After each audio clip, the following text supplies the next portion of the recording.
आज मैं आपके साथ बच्चों की जिस बीमारी के बारे में बात करना चाहता हूं, उसे मेडिकल भाषा में हम ब्रोंकियोलाइटिस कहते हैं। आइए सबसे पहले हम जान लें कि ब्रोंकियोलाइटिस बीमारी वास्तव में क्या है। हम फेफड़ों के माध्यम से सांस लेते हैं, तो फेफड़े एक पेड़ की तरह दिखते हैं। इस चित्र में हमारे शरीर के फेफड़ों के विभिन्न हिस्से दिखाए गए हैं। जैसे एक पेड़ की मुख्य शाखा होती है, एक प्रमुख शाखा होती है। इस प्रमुख शाखा से कई छोटी छोटी शाखाएं निकलती हैं। हमारे फेफड़े भी बिल्कुल वैसे ही हैं। ये फेफड़े की एक मुख्य शाखा है। ये शाखा दो भागों में विभाजित होकर असंख्य छोटी छोटी शाखाओं में विभाजित हो गई है, और इसी तरह के एक छोटे हिस्से को हम ब्रोंकियोल कहते हैं। जब इस ब्रोंकियोल में सूजन होती है तो उसे ब्रोंकियोलाइटिस कहा जाता है। अब स्वाभाविक रूप से सवाल आता है कि ब्रोंकियोलाइटिस बीमारी किससे होती है? आरएसवी या रेस्पिरेटरी सिंसाइटिस वायरस, यही मुख्य रूप से ब्रोंकियोलाइटिस बीमारी के लिए जिम्मेदार है। इसके अलावा अन्य वायरस से भी हो सकता है, जैसे influenza virus, parainfluenza virus, बंकी virus, human meta pneumonia virus आदि। लेकिन रेस्पिरेटरी सिंसाइटिस वायरस ही ब्रोंकियोलाइटिस बीमारी का एक प्रमुख कारण है। इसके बाद जो महत्वपूर्ण बात है वह यह है कि किस उम्र के बच्चे अधिक प्रभावित होते हैं और कम किन्हें अधिक होता है। आमतौर पर देखा गया है कि 6 महीने से 2 साल की उम्र के बच्चे ब्रोंकियोलाइटिस बीमारी से अधिक प्रभावित होते हैं। हालांकि 6 महीने की उम्र से पहले भी हो सकता है। यहां तक कि नवजात शिशु भी ब्रोंकियोलाइटिस बीमारी से प्रभावित हो सकते हैं। हालांकि इस संक्रमण की मात्रा बहुत कम होती है। हम सभी बीमारियों के मामले में एक शब्द का उपयोग करते हैं, रिस्क फैक्टर, अर्थात कौन कौन सी बातें एक बीमारी के लिए जिम्मेदार होती हैं। तो ब्रोंकियोलाइटिस के मामले में भी कुछ रिस्क फैक्टर होते हैं, अर्थात किन बच्चों को ब्रोंकियोलाइटिस अधिक होगा। जैसे कि वे सभी बच्चे जो मां का दूध नहीं पी सकते, बोतल से दूध पीते हैं या फीडर से दूध पीते हैं, वे अधिक प्रभावित होते हैं। एक घर में कम जगह में बहुत से लोग घनी आबादी में रहते हैं तो उन्हें अधिक हो सकता है।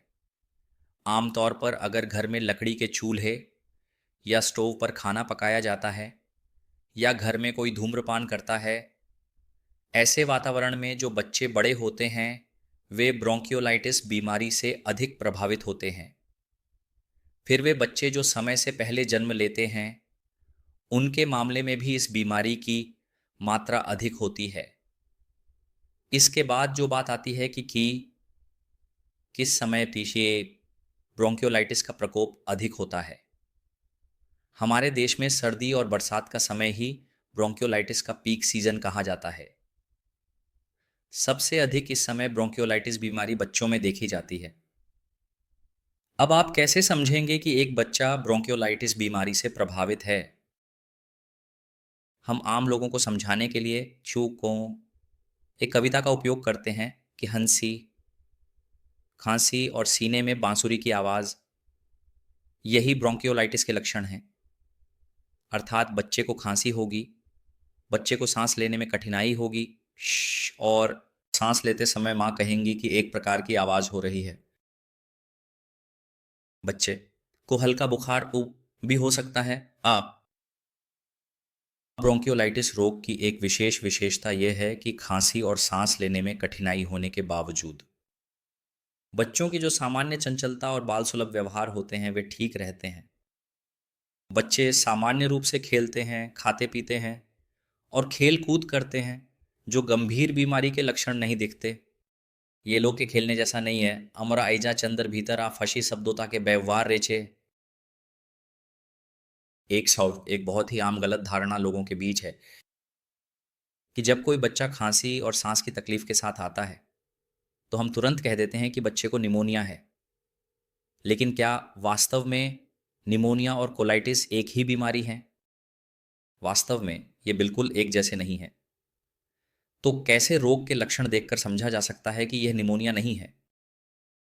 निमोनिया से पीड़ित एक बच्चा शादान तो ज़्यादातर पूरी तरह से मानते हैं कि जब हम कहते हैं कि बच्चा टॉक्सिक है, और जब आप बच्चे की ओर देखते हैं तो आपको लगेगा कि बच्चा बहुत बीमार है। वह लगातार रोएगा, खाने पीने की बिल्कुल इच्छा नहीं होगी, माँ का दूध नहीं पिएगा और सामान्य खाना भी नहीं खाएगा, अतिरिक्त नींद में रहेगा और हमेशा बिस्तर पर लेटा रहेगा। साथ ही शरीर का तापमान भी बहुत अधिक रहेगा और उसे खांसी और सांस लेने में कठिनाई होगी। इन लक्षणों के आधार पर हम मोटे तौर पर यह मान सकते हैं कि बच्चा निमोनिया से पीड़ित है। इस संदर्भ में एक और बात का उल्लेख करना आवश्यक है, और वह है अस्थमा या दमा रोग। बड़ों की तरह बच्चों को भी अस्थमा हो सकता है। कुछ दिनों के बाद खांसी और सांस की समस्या होगी। बच्चे को कोई बुखार नहीं होता, उसकी खांसी रात में ज्यादा होती है। कभी कभी सांस लेने में कठिनाई होती है। आपको मान लेना चाहिए कि शायद बच्चा अस्थमा से पीड़ित है, क्योंकि ब्रोंकियोलाइटिस आमतौर पर एक बार ही होता है। तो इन लक्षणों को देखकर हम सामान्य रूप से ब्रोंकियोलाइटिस, निमोनिया और अस्थमा, इन तीन बीमारियों को मोटे तौर पर अलग कर सकते हैं। अब आइए निदान विधि के बारे में बात करते हैं। वास्तव में विकसित देशों में कई प्रकार के परीक्षण किए जा सकते हैं। हमारे पास सीमित संसाधन और हमारी जो सामाजिक आर्थिक स्थिति है, उसमें इतने परीक्षण करने का समय या अवसर कई बार नहीं होता। तो हम जो करते हैं वह है रोगी के लक्षणों को पहले ध्यान में रखते हैं और उसके साथ ही छाती का एक एक्सरे करते हैं। इन दोनों से हम मोटे तौर पर यह सुनिश्चित कर लेते हैं कि बच्चा शायद ब्रोंकियोलाइटिस से पीड़ित है। अब आइए उपचार विधि पर आते हैं। जब एक बच्चा खांसी और सांस की तकलीफ के साथ हमारे पास आता है, हम प्राथमिक रूप से यह विचार करने की कोशिश करते हैं कि इस समय कोई आपातकालीन स्थिति है या नहीं। जीवन के लिए खतरा, जो बच्चे के जीवन के लिए जोखिमपूर्ण है। हम पल्स ऑक्सीमीटर के माध्यम से उसके शरीर में ऑक्सीजन के स्तर को मापने की कोशिश करते हैं। हम देखते हैं कि उसका तापमान कैसा है, उसके अनुसार उसके तापमान को नियंत्रित करने की कोशिश करते हैं। यूनाइडेन, अगर बच्चे को ऑक्सीजन की ज़रूरत होती है तो हम उसे ऑक्सीजन देते हैं। अगर बच्चा खा नहीं सकता तो हम उसे सलाइन के माध्यम से खिलाने की कोशिश करते हैं।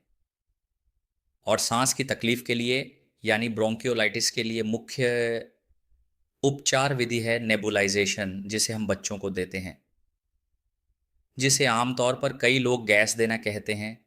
हम बच्चों को गैस देने के लिए कहते हैं। ब्रोंकियोलाइटिस के बारे में वास्तव में अभी भी पूरी दुनिया में लगातार शोध हो रहा है। इसका जो उपचार विधि है वह अभी तक मानकीकृत नहीं हुई है। तो हमारी किताबों में जो कहा गया है कि